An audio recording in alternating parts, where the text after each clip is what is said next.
أنا أختم خلاص، موضوعي انتهى، لكن وصيتي لإخواني لإخواني الدعاة وللمشايخ الأفاضل في مدينة شندي، أنا صراحة أحس بأنه في ترابط بجد، حس بأنه إخواننا في شندي الدعاة والمصلحين والمشايخ في بيناتهم ترابط. حافظوا على هذا الترابط كويس، وكونوا على قلب رجل واحد. اي والله كونوا على قلب رجل واحد. عبد الغني أخي، شيخنا فكي، أخونا دكين، كلكم اجتمعوا على الخير. حاربوا الشرك وانبذوه، وإياكم أن يأتي أحد من الناس يسهل قضية الشرك. يا إخواننا التوحيد هو دعوة الأنبياء، وما تتساهلوا ما تتساهلوا مع من اتخذ مع الله إلها آخر. ما يجي يقول لك والله هذول جهال، لا، الجهل انتهى. الشيخ بن باز رحمه الله تعالى والشيخ الفوزان حفظه الله تبارك وتعالى قال ببعثة الرسول عليه الصلاة والسلام زالت الجاهلية، ما بقي إلا العناد والمكابرة. أدعو الله، يقول لك لا، بدعو الحسن لأن الحسن أسرع من الله في إجابة الدعاء. عناد. ومن أظلم ممن ذكر بآيات ربه ثم أعرض عنها إنا من المجرمين منتقمون. الجاهل ده القاعد في أماكن بعيدة ما بلغته دعوة الرسول، ده معذور بجهله. لكن إنسان يعيش بين المسلمين، يسمع قال الله، يسمع قال الرسول، يسمع الدعوة، ومع ذلك يصر ويعاند. يقول لك السيد الحسن كان مشى الجنة معه وكان مشى جهنم معه. والله واحد قال لي في الحصاحيص، قال لي يا مولانا إليك ساعة تنبح في مسجد الحصاحيص الكبير، ليك ساعة تنبح. في النهاية شوف السيد الحسن ده لو مشى الجنة معه ولو مشى جهنم معه. قلت له والله جنة الأطفال بتاعتهم درمان السيد الحسن ما يدخلك داخل إلا تقطع تذكرة، صح ولا لا؟ جنة الأطفال هذه تقدر تخشوها ولا تقطع تذكرة وتخشها؟ يا أخي يلعبوا على الناس. وعقيدة يقول لك والله السيد لو مشى الجنة معه ولو مشى جهنم معه. وإذا قيل لهم اتبعوا ما أنزل الله قالوا بل نتبع ما ألفينا عليه آباءنا. يا أخي الله قال ولو كان آباؤهم لا يعقلون شيئا ولا يهتدون. إذا كان أبوك ولا فلان ماشي غلط تركب غلط عشان تتورط؟ عشان كده يا أخواننا كونوا على قلب رجل واحد، ادعوا إلى التوحيد الحق، لأنه في توحيد الآن ناقص، ما توحيد 100%، ما توحيد الأنبياء والمرسلين. عشان كده لا بد من المفاصلة. عباد قبور ما إخواننا، ذول يعبد غير الله ما أخونا. نبين له التوحيد، نبين له العقيدة الصحيحة، ونحارب الشرك إلى أن نلقى الله، صح ولا لا؟ لكن الآن ميعوا القضية، يجيبوا الصوفية يكرموه، يدوم شهادات، حسبي الله ونعم الوكيل. زول يقول الله يقول شيخ فلان ينزل المطر، أنا أديه شهادة ولا أديه عكاز في نص راسه ولا أجلده؟ والله لو كان الأمر بيدي أمثال هؤلاء والله ينفوا من الأرض أو يقتلوا أو يصلبوا. إيه والله زول يا أخي جعل الوثن ندا لله تبارك وتعالى، جعل القبر ندا لله تبارك.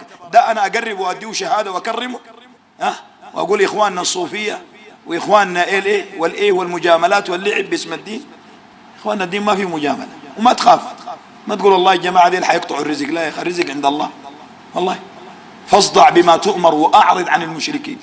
يا أيها الرسول بلغ ما أنزل إليك من ربك، بلغ وإن لم تفعل فما بلغت رسالته والله يعصمك من الناس. ما لكم على الناس يجوط ولا يقعد ولا يكورك، ما يهمك، الله يثبتنا وياك على الحق. يا أيها المدثر قم فأنذر. ينذر من إيش؟ من الشرك. وربك فكبر، أي عظمه بالتوحيد.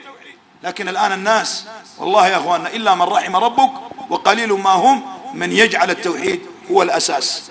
والله خدتوا بقوني من 3 التوحيد بعد الصلاة والزكاة كمان.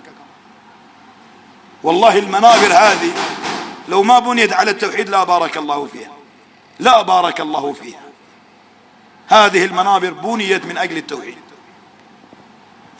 كما قال تعالى إنما يعمر مساجد الله من آمن بالله. طيب وفي المشركين ما كان للمشركين أن يعمروا مساجد الله، أي بتوحيد الله كما قال ابن كثير. عشان كده نسأل الله يثبتنا وإياكم على التوحيد. وإن شاء الله نحن برامجنا ده حيكون متواصل. أخونا الشيخ عبد الغني عارف البرنامج، وأخونا الشيخ دكين والآن نحن نريد حلقة يا إخواننا داخل السوق، حلقة في السوق، سواء كان في حتة تكون فيها فسحة عشان يكون فيها الكلام. الناس اللي ما جونا في الجوامع نمشي لهم في محلاتهم، جايبين معانا سماعاتنا، جايبين معانا حاجات، داري لنا حلقة. والمطر شوية الليلة كان دار نشتغل، لكن المطر قفلت لنا الشوارع لحد بكرة بعد بكرة قاعدين.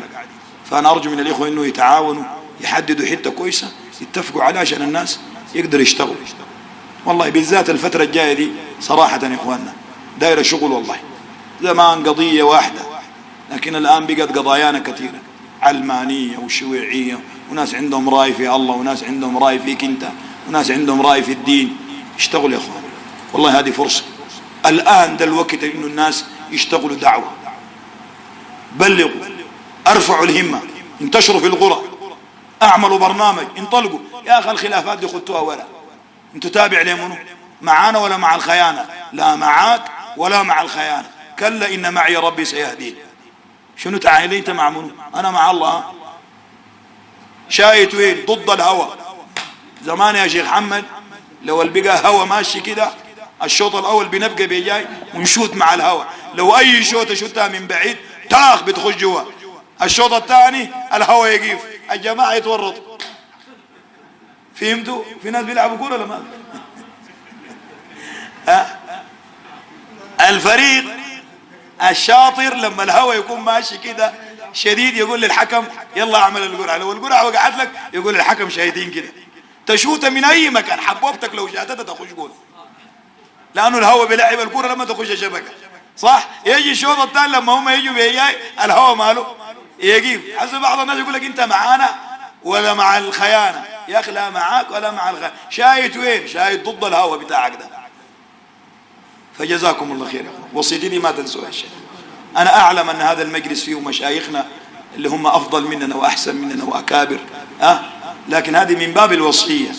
وانا ان شاء الله تعالى كل 40 يوم ان شاء الله بعمل العلي، احاول اجي يومين 3 شندي. والله حبيته يا اخوان، والله ما اكذب عليكم، بلقى يا اخي لو عظامي توجعني في شندي برتاح والله يا اخوان. لو عندي وجع ضال، لو عندي اي حاجه بحس بعافيه. ليه؟ لانه هنا